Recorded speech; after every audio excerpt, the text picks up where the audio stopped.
فویز رقم آخرونی تنبیزاتی که هست شاید چی طوریش مونه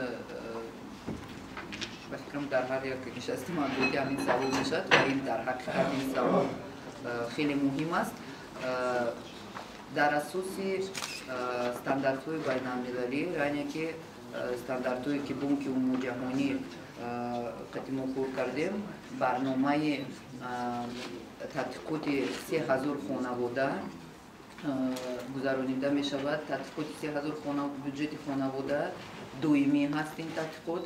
این از حساب بودجت جمهوری مبلغ گذاری کرده می شود و اوزی برنامه نوی که است برای حساب سطح کمبیزاتی از طرف بانک عمومی جهانی پیشنهاد شده است و خانواده های نوالک معین شده است و به طریق پارالیلی هم به طرز نو هم به طرز اشتراک حساب کرده می شود و به نزدیکی من بودم در کنفرانس یوروستات که در اونجا هم قید کردن که در جمهوری تاجیکستان خیلی در سطح بلند سطح کمبیزاتی حساب کرده می شود. یعنی که خانواده همین 100 سوم دارد مثال یک مثال ده 75% فقط برای عضوقواری صرف میکنن. برای دیگر نمود خدمت رسانی و غیر عضوقواری مثال خرید لباس واره و یعنی که مثال برای یگان خدمت رسانی ساحه معارف مثال ساحه تندرستی را مثال تامین کردن اگر معلوم است که و امکانیت ندارد.